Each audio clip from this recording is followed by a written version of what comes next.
Fragmento de La Tarea del Traductor de Walter Benjamin. Übersetzung ist eine Form.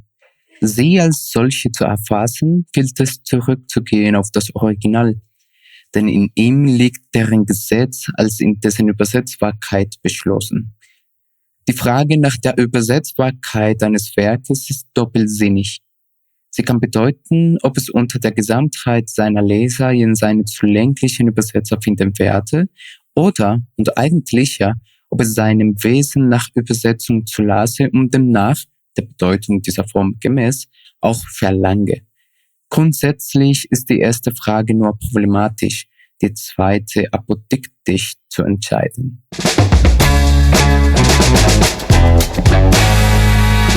Aquí no solo hablamos de cultura, la vivimos.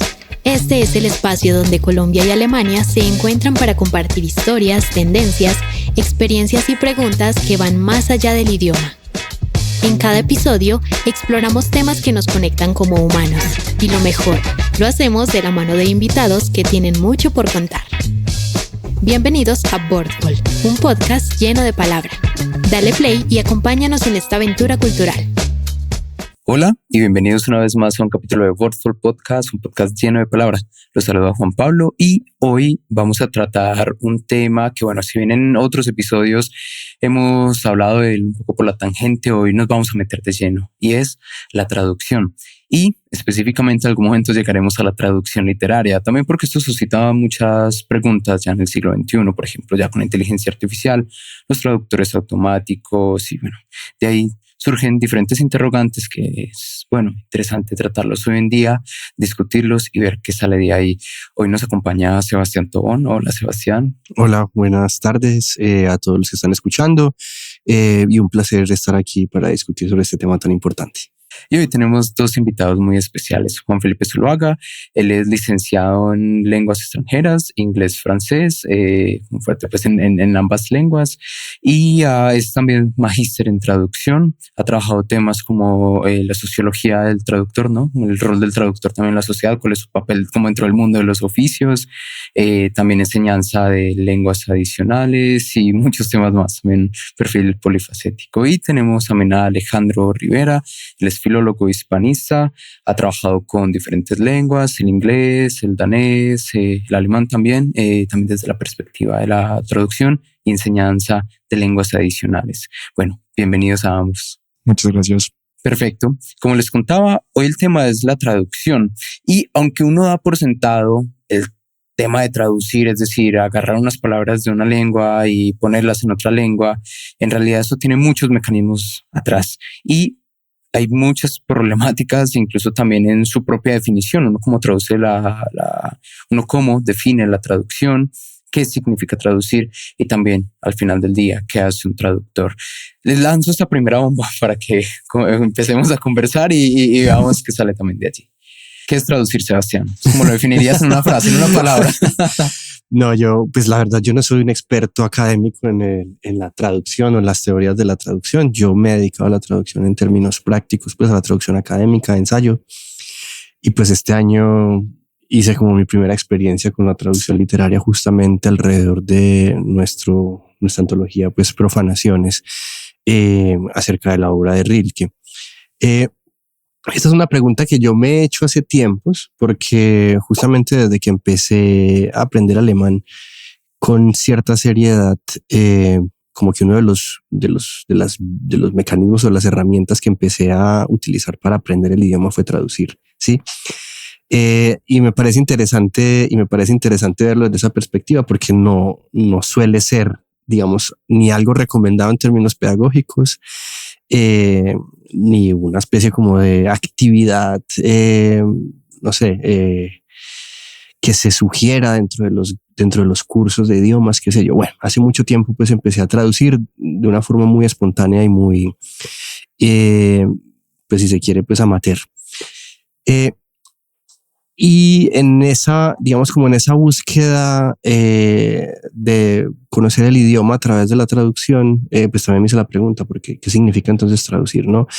Y tengo como dos textos en mi cabeza que probablemente sean textos que ustedes, pues, que son expertos académicos en el tema, ya los tienen muy claros, aunque uno de ellos me parece un texto sobre todo muy críptico y es La tarea del traductor de Walter Benjamin. Y el otro es el famoso libro de Humberto Eco, Decir casi lo mismo. Y yo tengo estos dos referentes porque los dos convergen en la idea de la imposibilidad de decir exactamente lo mismo que se traduce. ¿Sí?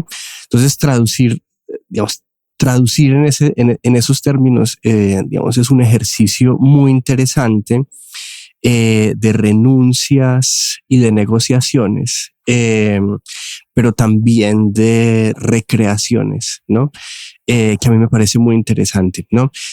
No quiero tampoco pues como agotar la discusión en una definición, simplemente estoy tratando como de expresar a partir de mi propia experiencia pues en el ejercicio de la traducción, de decir que la traducción es fundamentalmente eso: negociar, recrear y renunciar, ¿sí? Renunciar a cosas, ¿no?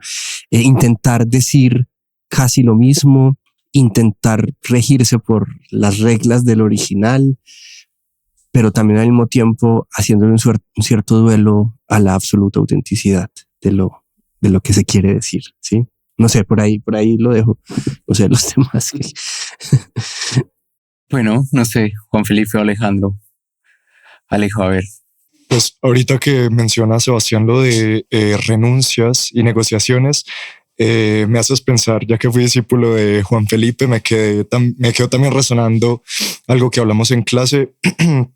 Creo que él no lo decía exactamente así, pero lo planteo de esta manera. Traducir es el arte de tomar decisiones y entre y a través de códigos, ¿cierto?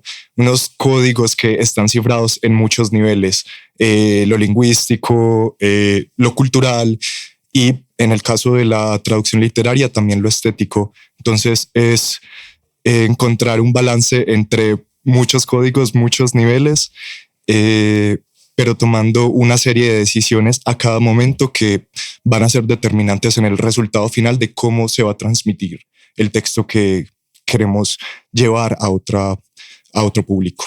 Incluso diría que lo estético no renuncia, pues es decir, no se queda en la frontera de lo literario y que más allá no hay una potencia estética de la traducción. Porque, por ejemplo, uno lee, no sé, digamos, sentencias de la Corte Constitucional, hay unos pasajes que parecen poesía, como también en su sintaxis, en su barroquismo de algún modo. Creo que también ahí lo estético juega un papel. Uh-huh. Traducir tiene que significar incomodar e incomodarse. Yo creo que tenemos que partir de la premisa de que cada vez que hay un movimiento hay otra perspectiva y a veces esas perspectivas nos implican incomodidad o comodidad. La traducción desde la escuela como más a la que yo más me afilio, que es la escuela polaca, es moverse, ¿cierto? Y en ese viaje, en ese trayecto, suceden cosas. Suceden que tenemos que tomar decisiones, sucede que tenemos que hacer renuncias, o sucede que estéticamente no nos gusta mucho el resultado final o incluso el resultado de partida. De ahí que muchas veces como traductores hagamos pretraducción. Este texto está tan mal escrito, voy a mejorarlo para que la traducción me salga mejor. También en el viaje, no solamente como que nos incomodamos y sentimos que tenemos que incomodarnos, sino que en el viaje siempre surgen obstáculos. Y a mí me gusta mucho hablar de los obstáculos en la traducción y en la definición de traducción desde lo clásico que siempre usamos en teoría de la traducción, que es Jacobson, para decir que hay traducción intralingüística, interlingüística e intersemiótica. Y yo creo que algo que curiosamente todos pensamos que es lo que es, que hacemos traducción entre lenguas, interlingüística, casi nunca es lo que hacemos. Siempre estamos haciendo traducciones intralingüísticas en la lengua meta y recreando en la lengua meta posibilidades de la lengua de partida, o en muchas ocasiones estamos intentando reproducir símbolos, signos y todo lo que implica la semiótica, y esto pues ustedes son un ejemplo muy bueno de ello porque hemos hecho ejercicios de análisis de culturemas, que los culturemas en términos muy breves, pero para mí representa perfectamente lo que es la traducción, Los culturemas son esos elementos que están en un texto de partida, que tienen una carga cultural y que cuando queremos transmitir a la lengua o transferir o hacer viajar o llevar a otro lugar, ocurre que no siempre existe ese mismo referente identitario de la cultura de partida o tenemos que agregarle algo más. Y ahí hay un asunto intersemiótico que se hace de forma inversa o se hace de forma directa, ¿cierto?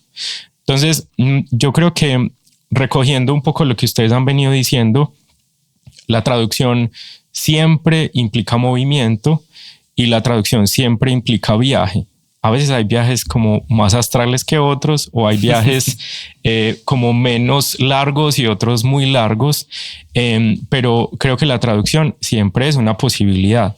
Y me gustaría como terminar mi intervención diciendo que no, o sea, siempre hay traducción. Nunca no hay traducción y por eso no deberíamos pensar en lo intraducible o en la intraducibilidad, que ha sido como una de las cuestiones grandes para decir de forma un poco de antítesis que la traducción no existe o que la traducción no se puede dar, sino que hay mediación, no hay explicación en otra lengua o hay intermediación. No, la traducción existe y todo es traducible, ¿cierto? Solo que no siempre a todos nos gusta o siempre nos incomoda la forma como se tradujo lo que se quiso llevar de un lado a otro. Esto me llama mucho la atención porque también hay diferentes continuums, por así decirlo, en las decisiones que toma el traductor. Entre ellos hay uno que siempre me quedó resonando y es el de domesticar el texto y el de extranjerizarlo o volverlo extraño también. Es decir, cuando una traducción se nota que es una traducción, pero no por falta de habilidad del traductor, sino porque ha sido una decisión consciente de que, bien, ese texto lo va a dejar, por ejemplo, con palabras crudas en el idioma de partida y que el lector del idioma de llegada debe incomodarse. Así, bueno, voy a buscarlas, sea por su intraducibilidad, sea por otro tipo de factores. Es en cuanto a la traducción, ¿cierto? El proceso de traducir. También la pregunta es, ¿qué hace un traductor? Y también qué rol desempeña el traductor, por ejemplo, en un país como Colombia, donde existe, por ejemplo, la figura del traductor-intérprete oficial. Eso también suscita preguntas. ¿Qué lo hace oficial? ¿Qué trascendencia en su habilidad y en su proceso traductor lo convierte en oficial? ¿Y ante quién lo convierte en oficial? Creo que también es un tema interesante allá atrás. Pues ahorita que Juan Felipe menciona el tema de culturemas y también tú, Juan Pablo, hablando de localización, extranjerización, me hacen pensar en un caso que me parece muy interesante y es el de la famosa caja de Pandora que todos hemos escuchado y que su origen textual procede de las obras de Hesíodo, de los trabajos y los días, ¿cierto? Y que fue una traducción que se le atribuye a Erasmo de Rotterdam en el siglo XVI, pues popularmente o célebremente como un error de traducción, ¿cierto? Y pongamos ese error entre comillas, porque ¿qué pasó? El texto original en griego antiguo hablaba de un elemento en el que Pandora llevaba pues su regalo, que se llamaba pithos, ¿cierto? No era en realidad una caja, sino algo que usaban los griegos, una especie de tinaja que se llamaba pithos. Pero Erasmo lo pasó al latín por una traducción, una palabra cercana, que era pyxis, que se traduce como caja. Entonces pasó de ser una tinaja a una caja. Pero entonces, claro, ahí uno empieza a pensar como, bueno, sí, pues fue un error en el sentido de que no era exactamente ese objeto, pero también pensemos en que fue un viaje entre lugares, entre épocas, y pues para el lector medieval iba a tener mucho más sentido hablar de una caja que de una tinaja que ni siquiera se usaba pues para entonces.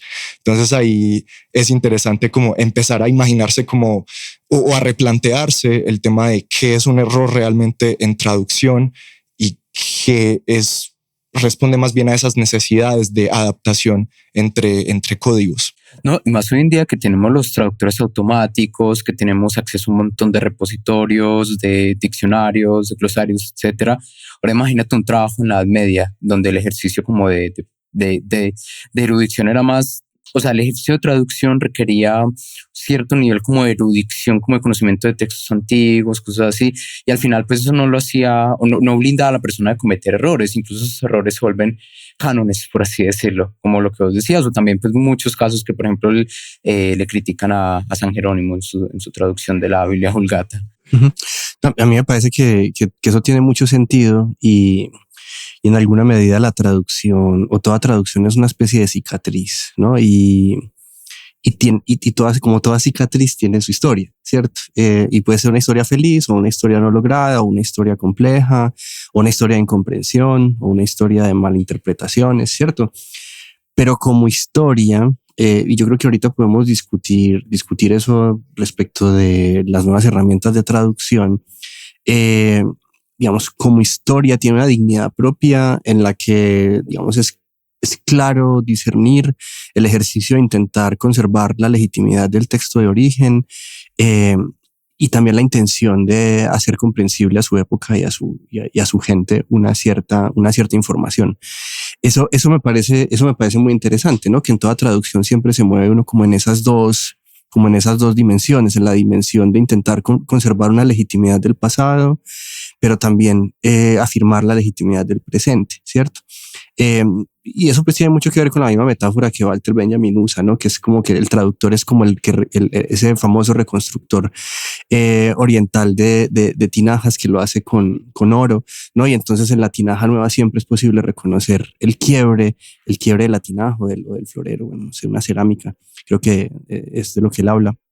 Me parece muy interesante que la tarea del traductor como reconstructor de un elemento del pasado siempre tiene, digamos, como este elemento histórico reconocible, que creo que en las traducciones automáticas parece que no está, ¿no? Se pierde. Creo que hay un elemento ahí interesante que más adelante podemos conversarlo. Bueno, retomando un poco la pregunta, que siento que es un área por el cual me gustaría que pasáramos una vez más, es el tema de la tarea del traductor ya insertado como en la serie de los oficios. Creo que Juan Felipe aquí nos puede dar muchas luces.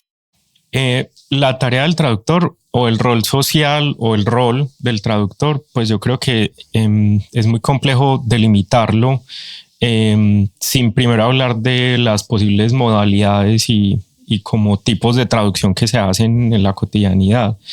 Creo que ahorita al inicio no lo hicimos, pero vale la pena hacerlo ahora. Decir que yo trabajo en un pregrado que se llama Interpretación y Traducción de Lengua de Señas Colombiana-Español. Es decir, mi enfoque no es en las lenguas orales, sino que es en las lenguas o en el tránsito entre lenguas orales y lenguas visogestuales y cinéticas. Y creo que una de los primeros temas que deberíamos abordar para poder decir cuál es el rol del traductor, es decir, en dónde el traductor actúa y para qué actúa, y también qué restricciones le pone el encargo que está cumpliendo. El rol del traductor siempre va a ser cumplir con el encargo de traducción, y tendríamos que decir que también el rol del traductor intérprete es cumplir con cierto proceso de mediación que a veces implica viaje, incomodidad y demás. En interpretación y traducción de lengua de señas colombiana-español hemos trabajado mucho en cuál es el rol social de un intérprete, que difiere de cuál es el rol a nivel personal del intérprete o digamos a nivel de introspección y luego de postura, y hemos llegado a una conclusión muy interesante, y es que el rol de un intérprete de lengua de señas colombiana-español en el contexto de nuestro país tiene que ser el de incluir, permitir la inclusión, ampliar las posibilidades de la comunicación y permitir que se deje ver la sordera como una discapacidad y se lo permita ver como más una posibilidad de otra forma de comunicación. Entonces, quiero reiterar, el rol del traductor tiene que ser el rol que el encargo le ponga. A veces hay encargos que, digamos que en los límites de la traducción e interpretación oficial nos implican a hacer lo que estábamos conversando ahorita, a ser muy fieles. Pero hay otros roles, por ejemplo, o otros encargos como en la transcreación literaria o transcreación, en los que el objetivo tiene que ser crear, aunque eso implique deslegitimar, que yo creo que no me gustan mucho esas palabras como de soy infiel con el original o no reproduzco bien el original, porque en muchas ocasiones yo les digo a mis estudiantes, maten el original y maten al autor original. Y ellos me dicen, pero ¿cómo así? Si estamos haciendo traducción. Yo digo, sí, porque si tú no matas al original, al traductor, a la obra, al contexto, nunca te vas a permitir transcrear. Te vas a permitir hacer un proceso de casi que decir en tus palabras lo que el otro quería decir. Pero si estamos creando, si estamos haciendo un proceso creativo, tal vez permitirnos matar nos puede ayudar a crear de otras maneras. Entonces, siempre la pregunta que tenemos que hacernos sobre qué rol tiene o cumple el traductor es cuál es el encargo que tiene el traductor, porque a veces el mismo cliente te dice, hazme esta traducción lo más fiel que puedas, reproduce el formato, reproduce los sellos, y hay otros encargos que tú mismo te los pones, como pasó con Juan Pablo. Yo quería hacer una traducción de los poemas de esta autora, ¿y qué fue lo primero que hicimos? Descubrir la autora para poder recrear a la autora o reexpresar a la autora en español. Entonces, y eso fue por una decisión personal. Entonces siempre el encargo nos va diciendo qué rol cumplimos o qué rol deberíamos cumplir, pero ya si nos vamos como a una perspectiva más desde la sociología de las profesiones, entonces ahí tendríamos que empezar a ver de qué manera el traductor se inserta en las dinámicas de país y las dinámicas nacionales y de Estado. Y ahí digamos que todo es más difuso y menos claro porque pues casi nadie sabe que la traducción es una profesión, sino que se suele pensar que es una actividad adicional que hace alguien que sabe lenguas. Entonces ahí creo que es más difícil decir que desde un punto de vista oficial, institucional, la función y el rol del traductor está predefinida. Te reitero, siempre será el encargo el que nos dirá cuál es el rol y la función del traductor. A mí me gustaría también preguntarles si consideran, o pues si uno puede preguntarse por el rol del traductor, pero también por el poder del traductor, ¿no? Y el traductor, pues justamente por su propia posición,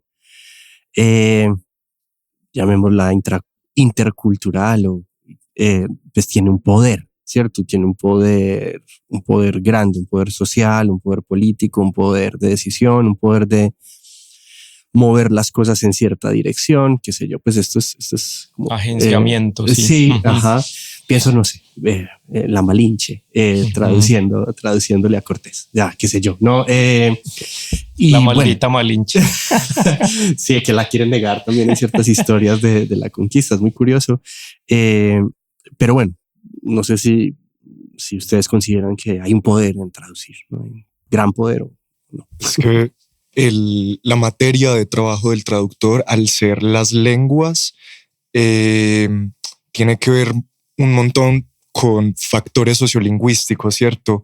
Que a su vez están relacionados con factores económicos, sociales, de poder, como tú dices. Entonces, claro, ahí uno se empieza a preguntar como qué lenguas son las que traducimos, hacia qué lenguas traducimos.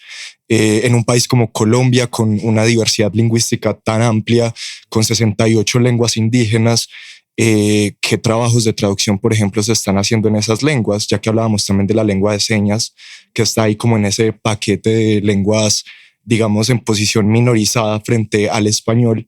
E incluso dentro del español podríamos también problematizarlo, qué registros, qué dialectos son los que priman, digamos, en ese mercado de traducciones, porque claro, también ahí entra la cuestión del mercado, ¿cierto? ¿A qué públicos va a ir dirigido y a quiénes pueden comprar esas traducciones, esos textos que, claro, en la mayoría de los casos puede ser que uno lo haga por pasión o porque quiere explorar un texto, no sé, pero obviamente para sacar una edición, por ejemplo, de un libro, pues entran a jugar estos factores económicos y de poder. Es que hay un asunto que está mencionando Alejandro de traducción y poder y que aportó el asunto de sociolingüística, que creo que nos tiene que remitir a algo que creo que ya estaba un poquito pasado, pero que nos sirve mucho para ejemplificar lo que estamos conversando.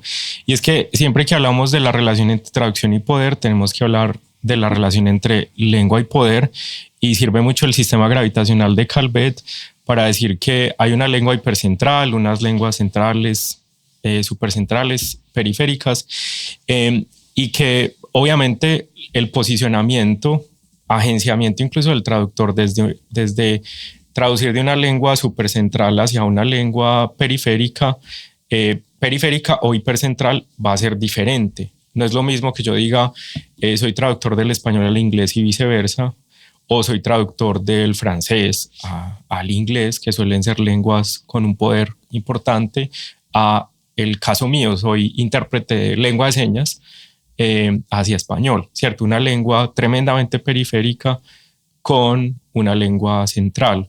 Entonces creo que para saber o para como hacernos de nuevo la pregunta sobre traducción y poder, tendríamos que preguntarnos cuán periférica es la mirada que estamos poniendo sobre la pregunta, porque la forma periférica desde la que yo la veo lo es mucho, pero tal vez no hay tanta periferia, si se permite el término, cuando una persona que hace traducciones entre el inglés y francés se hace la misma pregunta, ¿cierto?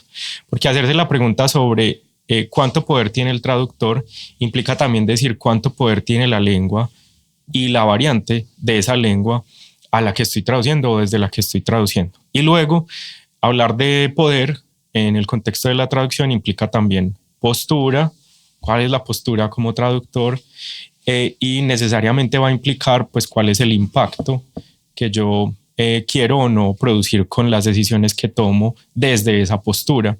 Y retomando algo que dijimos sobre que la traducción es tomar decisiones, el poder en que nuestra traducción o nuestro producto final tenga o no cierto impacto va a estar en cuán conscientes son las decisiones que tomo, ¿cierto? Por eso formar traductores es importante, que a veces se nos olvida que para tomar buenas decisiones pues tengo que tener más información.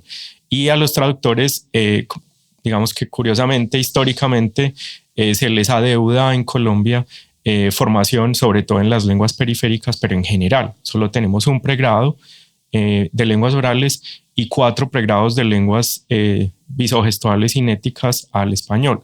Entonces hay un desajuste histórico que pues digamos que nuestra sociedad no ha querido cubrir y la oferta posgradual pues no difiere mucho. Entonces creo que solo como para redondear, tendríamos que preguntarnos en el agenciamiento y el poder cuál es el estatus de las lenguas que intervienen, cuál es la postura del traductor y cuál es el impacto esperado o proyectado cuando hacemos ese resultado que estamos produciendo en traducción. Ahí también entran otras preguntas y creo que, claro, muchas de esas cosas son herencias de posturas coloniales, por ejemplo, desde la creación del concepto del exotismo.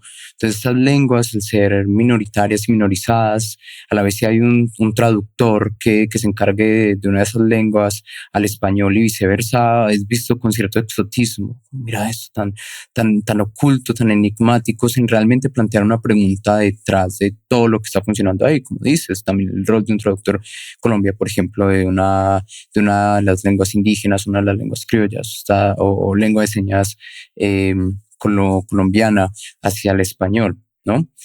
También entre otros puntos, por ejemplo, el estándar, lo que decía ahorita Alejandro. Bueno, hay que traducir hacia un registro y si no traduces en ese registro va a haber muchas incomodidades, muchas cosas. Y bueno, siempre está ahí como esa cuestión latente. Recuerdo que hace poco también hubo una versión del Principito que fue traducida al Envera Chamey. Exacto, aquí en Colombia. Creo que eso es un trabajo de mencionar ese momento. Ahorita, Juan Felipe, mencionabas la transcreación y me gustaría que nos metiéramos por ahí, la transcreación también como parte de ese espectro de traducciones que son creativas. Es decir, en un inicio pensaríamos en la literatura, pero también, por ejemplo, la traducción de publicidad entra ahí a jugar un rol, y que miremos qué otros tipos de traducciones hay. También porque, por ejemplo, con la traducción para películas, es decir, el doblaje, también hay otra postura allí. Por ejemplo, porque la voz y el registro de las personas que doblan tienen esas características, cómo se ha consolidado una vez más, por ejemplo, el tema del estándar. Entonces, bueno, quería que indagáramos un poco más sobre qué tipo de traducciones hay y también por qué existen y para qué. A ver, la transcreación surge en un contexto sobre todo publicitario, comercial, La transcreación, pues a grandes rasgos, es como transferir un contenido que tiene una carga cultural, identitaria muy fuerte en una lengua, con contenidos fraseológicos muy altos o con contenidos idiomáticos muy altos a otra comunidad. El ejemplo clásico son los comerciales de Coca-Cola, y ahí ha habido un análisis muy, muy interesante porque los anuncios, pues digamos que los comerciales de Coca-Cola tienen una carga cultural que tiene pues sobre todo un impacto muy localizado, pero que suele tener un impacto también muy relacionado con la cultura del norte, ¿cierto? Del norte, digamos, global, ¿cierto? No, para no decir únicamente pues un país. Y ese peso de la cultura del norte a veces es difícil de reflejar en las culturas del sur o en las culturas periféricas, que suelen ser las que estamos como como en esta franja ecuatorial. Entonces, la transcreación surge en ese contexto, en la necesidad de traducir y al mismo tiempo crear, adaptar, como reproducir un asunto que tenga el mismo impacto que tuvo en la cultura original o un impacto similar. Otro ejemplo que siempre nos incomoda es el de la traducción o la adaptación o transcreación de los títulos de las películas. Creo que ahí es donde menos consenso hay en que se trata de traducción para los que son como externos a la traducción, pero en la traducción audiovisual sabemos que los procesos de adaptación o de transcreación de los títulos pues suelen ser un ejercicio en el que al menos hay asesoría de una persona que sepa de traducción y de transcreación. Entonces, esa idea de transcrear, de adaptar culturalmente, hemos estado viendo que se ha abierto muchísimo y se ha empezado a llevar a contextos literarios y, bueno, a contextos creativos en general. Y la transcreación es un proceso en el cual se transfiere un elemento cultural de partida a un elemento cultural o a un elemento en la lengua de llegada, no necesariamente en el mismo formato ni en la misma modalidad, pero idealmente tiene que implicar un proceso creativo de parte de el mediador, ¿cierto? O el intermediario en ese proceso de viaje de la obra artística original o de la obra de partida, la obra de llegada. Entonces, en la transcreación literaria, que es, digamos, un pedacito pequeño, concreto de otra forma de llamar a la traducción literaria, lo que se suele hacer es crear y recrear en otra lengua y otra cultura, de forma muy localizada, lo que aparecía en la lengua de partida. Pero tendríamos que decir que en términos generales existen como tres grandes formas de traducción o tres grandes modalidades de la traducción, que serían la traducción especializada, ¿cierto? En contextos especializados, la traducción en contextos no especializados, y en Colombia yo siempre me permito decir que existe una tercera modalidad, que es la traducción e interpretación oficial, ¿cierto? Es muy difícil hablar de tipos de traducción sin citar a Amparo Hurtado Albir, una gran, digamos, teórica de la traducción de España. Y uno de los elementos que ella suele, o a los que suele aludir cuando se habla de modalidades y tipos de traducción, es siempre los cambios que hay de una cultura a otra. Porque, por ejemplo, en Colombia, yo hablo de estas tres grandes modalidades, pero luego hay muchísimos tipos. Por ejemplo, en la traducción especializada hay o científico-técnica, o hay traducción jurídica, o hay traducción. En la traducción general puede haber traducción literaria, puede haber traducción publicitaria, puede haber traducción periodística, ¿cierto? Y eso que en algunas de ellas puede haber asuntos de lo especializado. Entonces, miren que delimitar como las modalidades siempre implicará que nos vayamos a los tipos, y los tipos a su vez vuelven a las modalidades, porque creo que son muy difíciles de establecer como los límites que hay entre los tipos y las modalidades de traducción, pero casi siempre lo que nos ayuda a saber si hay una diferencia o no es el tipo de, digamos, formación, titulación o certificación que tiene que tener el traductor o el intérprete para poder ejercer esa actividad. En Colombia, los traductores e intérpretes oficiales siempre van a necesitar haber pasado un examen. Los intérpretes de lengua de señas tendrán que ser formados en tecnología o en un profesional, ¿cierto? Entonces cada una de las modalidades cada una de los tipos de traducción nos va remitiendo a cuáles son los requisitos y restricciones de acceso, y creo que en Colombia eso nos ayuda a delimitar un poco la actividad o la cuestión. ¿Y cuál es? Decir, ahí se me ocurre una pregunta pues ya mucho más precisa y que quizá para el público también sería muy interesante, ¿no? Desde el punto de vista de la tarea del traductor, ¿cuáles son como los distintos retos a la hora de enfrentarse a traducciones técnico-científicas, jurídicas, oficiales, ¿no? Legales o literarias, ¿no? También, o sea, también, no sé, les pregunto a ustedes desde el punto de vista también desde la experiencia de la traducción, ¿cuáles son esos retos distintos en esas formas de la traducción? Yo diría que en primer lugar, bueno, hay varios factores. Uno, que no basta con conocer las lenguas, sino que hay que conocer los sistemas de los países donde son habladas esas lenguas, y especialmente donde yo hago el enfoque. No sé, por ejemplo, estoy pensando en este caso de Colombia, Alemania, es decir, no basta con saber español y tener como el registro de Colombia más o menos como interiorizado, y el mismo caso con el idioma alemán, sino que, por ejemplo, uno para traducir un acta de nacimiento, es decir, entender cómo funcionan las leyes en ambos países, qué efecto tiene un acta de nacimiento en un país, qué efecto tiene en el otro, qué poderes tiene, qué limitaciones tiene, la terminología, ¿cierto? Esas palabras especializadas también juegan un rol muy importante. Y creo que también, como otro tipo de profesiones, hay una alta responsabilidad profesional. Es decir, equivocarse en una traducción y que los errores de traducción estén presentes, que también existen, pueden generar o pueden desembocar en muchas cosas. Por ejemplo, en este caso, no sé, algún proceso administrativo, algún proceso incluso penal, ¿no? Como por equivocar en una traducción. Lo que puede sonar muy grave, exagerado, puede suceder porque realmente hay una alta responsabilidad allí civil, por así decirlo. Y en las literarias, no hay crimen cuando uno comete un error en una traducción literaria. Siempre hay crimen. El célebre dicho de traductore, traditore, creo exacto. Que aplica súper bien. Hay un reto que yo creo que no podemos pasar por alto pues en este ejercicio de discusión, y es pues las tecnologías, y en particular pues la inteligencia artificial generativa. Ya se está viendo muchísimo en el área.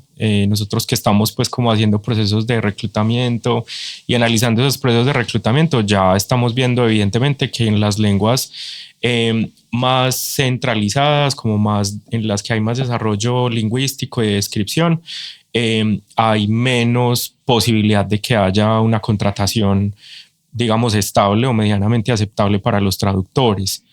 Entonces, lo primero que tendríamos que decir es que el reto gigante para los que solo hacen traducción, es decir, de texto a texto, de formato como fijo a otro formato fijo, hay unos retos grandes que están ya delimitados por digamos que el avance en las tecnologías. Habría que pensar, pues, como de recomendación para los que los que nos o les gustan las lenguas y las traducciones, y es moverse hacia lenguas periféricas o lenguas menos centrales, y movernos un poco más hacia la interpretación y hacia la transcreación, ¿cierto? Porque son actividades que difícilmente se verán amenazadas, ¿cierto?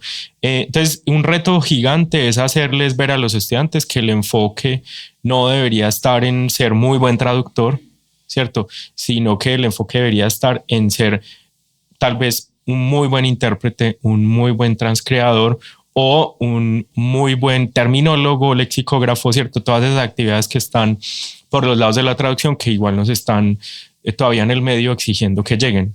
¿Qué pasa con la inteligencia artificial generativa? Todavía no lo hace muy bien en terminología.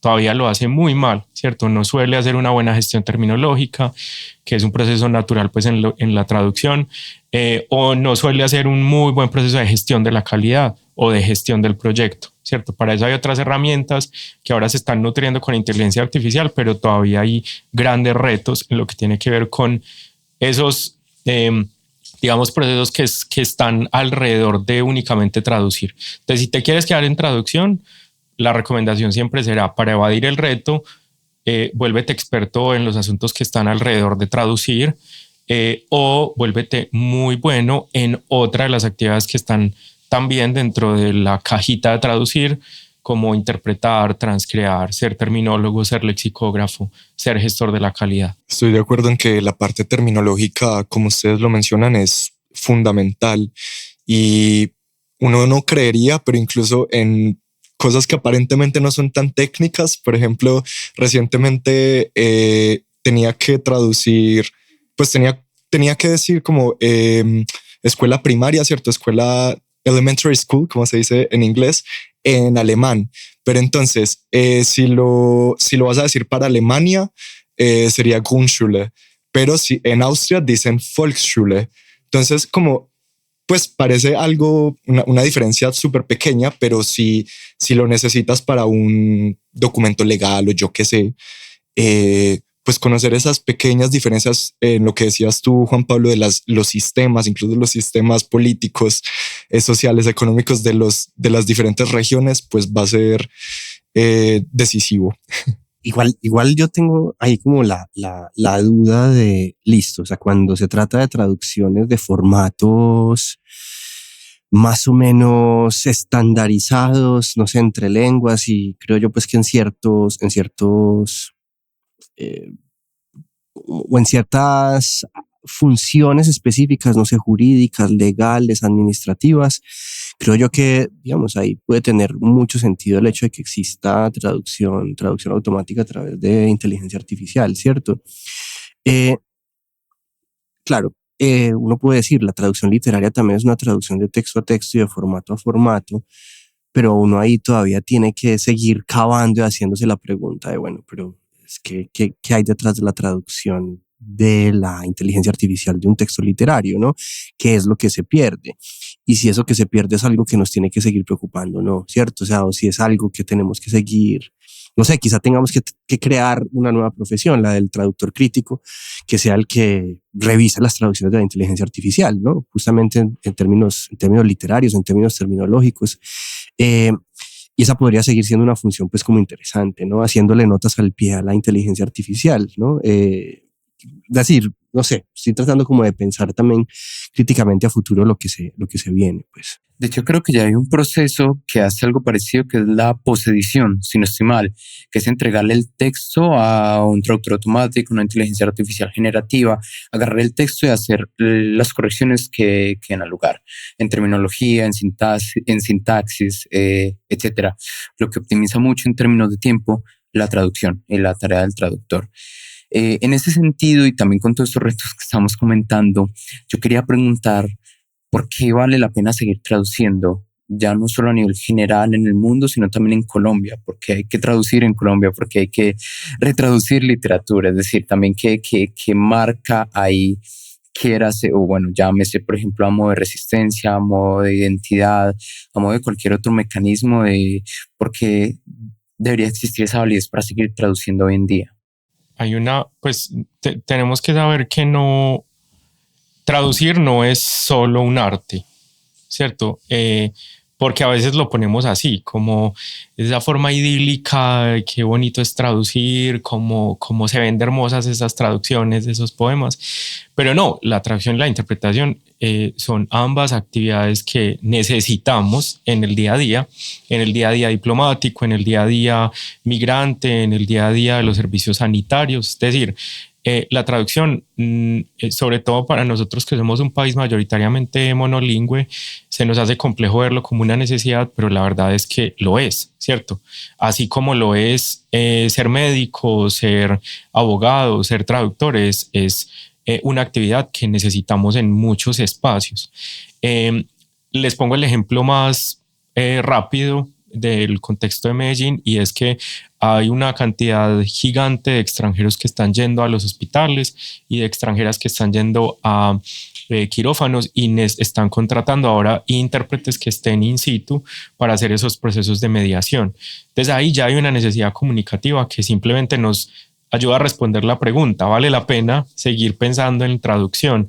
Es que no podemos pensar en un mundo que no esté mediado por la traducción, ¿cierto? Casi que todo lo que consumimos ha pasado de alguna manera o en algún punto por un proceso de traducción, ya sea por alguna herramienta o por algún ser humano o grupo de seres humanos.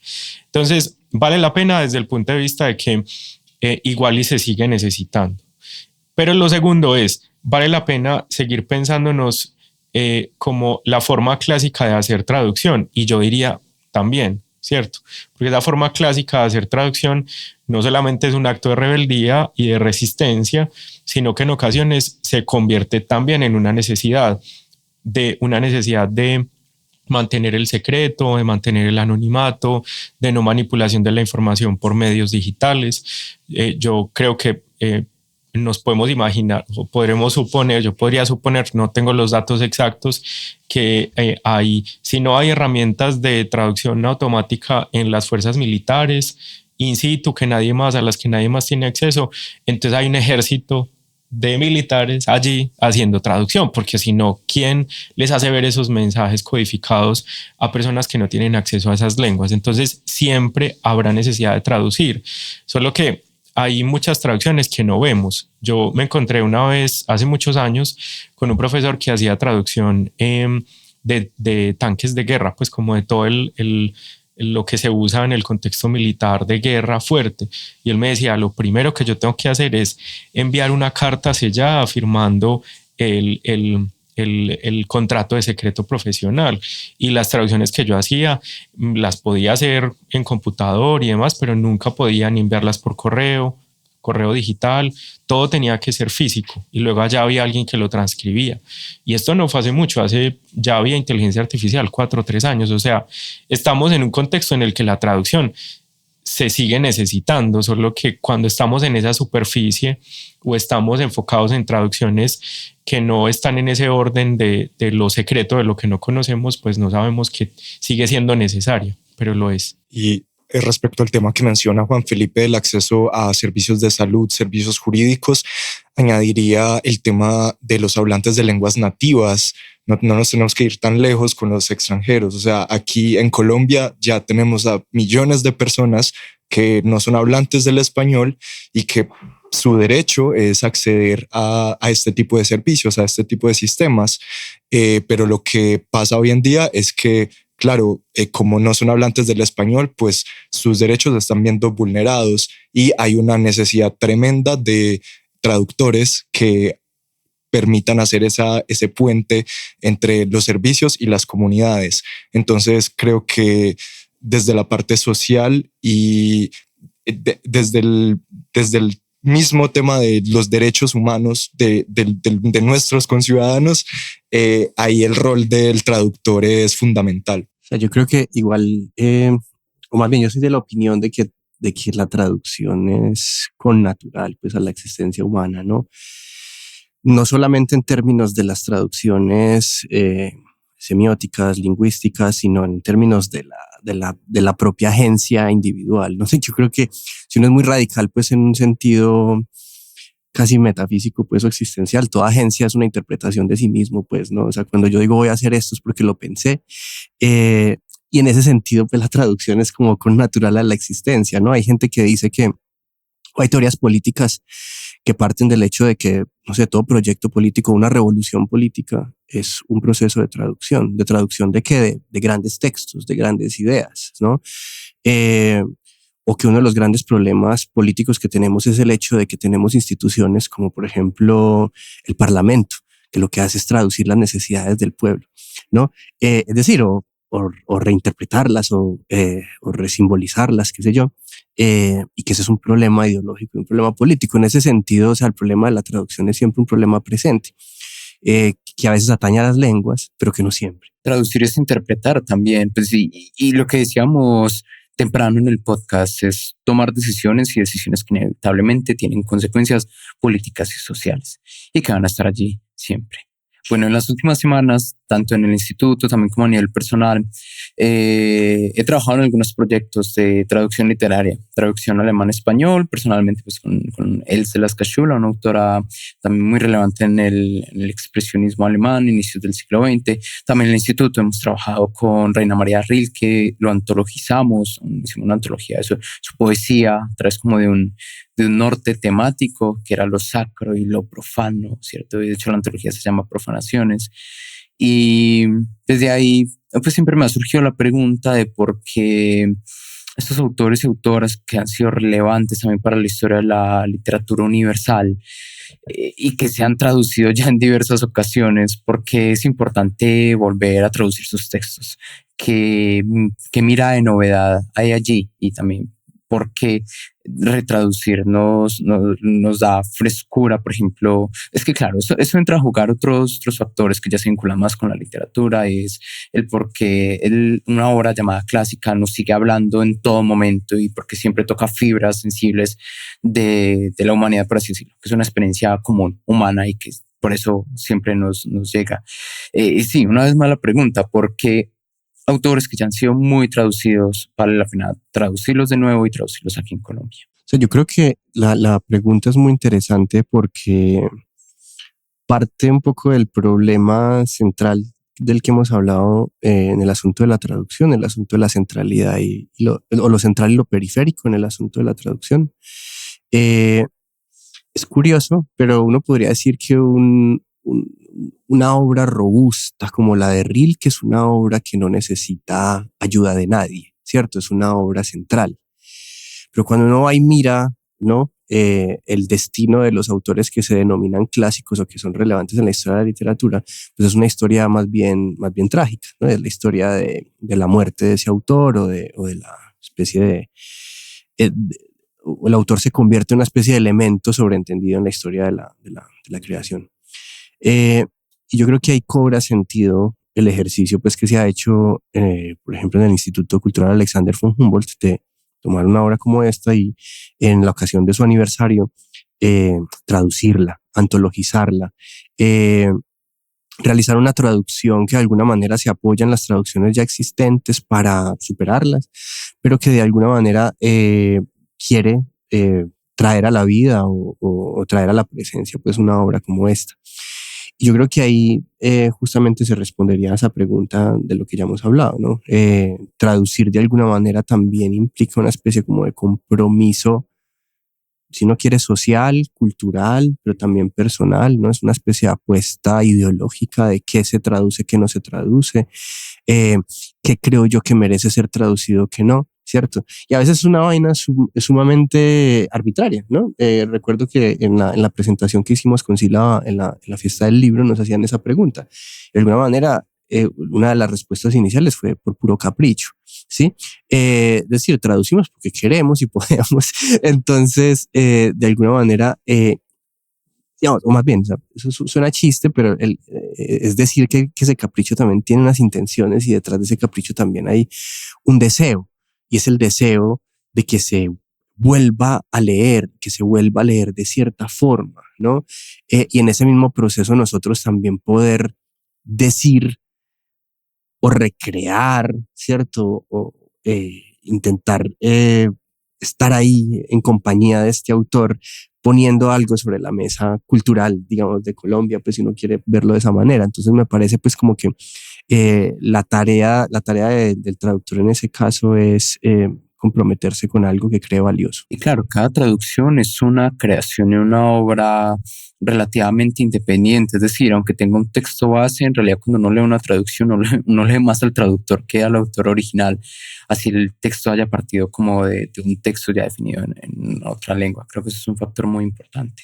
Sí, solemos leer más a los traductores que a los propios autores, pero como al principio del podcast decíamos, Lawrence Venuti, que es quien propone extranjerizar y domesticar, también dice que no solamente pasa eso, sino que también pasa que invisibilizamos a los traductores. Y esa invisibilidad del traductor pues es natural, pero parte también como de ese orgullo, esa necesidad del traductor de hacerse ver a través del otro. Yo creo que ahorita que estamos hablando de eso que la traducción es transversal al ser humano, también es transversal al ser humano y a nuestra sociedad invisibilizar al traductor, ¿cierto? Porque el traductor no sirve lo que produce. Pero estas obras como las que ustedes acaban de traducir y de las que acaban de hablar, creo que hacen ver mucho que la mano del traductor es necesaria para, digamos, plantearse nuevas preguntas sobre cómo se transmite un nuevo autor o una nueva autora en el contexto contemporáneo, ¿cierto? Entonces, me parece tremendamente interesante hablar tal vez en otro episodio de este podcast de digamos, qué proyecciones tenemos sobre autores invisibilizados que luego pues, han sido traducidos por traductores invisibilizados también, pero que han sido traducidos, ¿cierto? Como le ha pasado ya a al menos una de las autoras que hemos mencionado hoy, Elcela Skashula, que fue invisibilizada y luego, por ejemplo, por medio de este tipo de ejercicios de traducción, la estamos visibilizando. Bueno, la conversación creo que siempre va a dar para mucho más y son temas que son inagotables también porque nos atraviesan una vez más como en nuestro quehacer diario, nuestra cotidianidad. Sin embargo, por hoy dejamos este capítulo hasta aquí. Realmente agradezco mucho a Juan Felipe, a Alejandro, a Sebastián por haber hecho parte de esta mesa hoy de conversación. Creo que sí, los temas que tocamos, las preguntas que nos hicimos siguen teniendo mucha validez y pues no dejar de conversarlas, creo que es un propósito, es también de alguna manera una responsabilidad, así que les agradezco mucho por haber participado hoy aquí. Gracias a ustedes. Gracias por el espacio. Y así llegamos al final de otro capítulo de Bordful Podcast, un espacio donde la palabra nos conecta, nos inspira y nos lleva más allá de los límites del idioma. Queremos agradecerles por acompañarnos a lo largo de estos capítulos donde exploramos el cine, la literatura, la música. Gracias por compartir, por escuchar, por formar parte de esta comunidad que crece día a día entre Colombia y Alemania, entre culturas, ideas y sentimientos. De nuevo, muchas gracias por estar aquí y nos vemos el próximo año 2026 en un nuevo capítulo de Bordful Podcast, en una edición especial por los 30 años del Instituto Cultural Alexandria von Humboldt. Bis bald!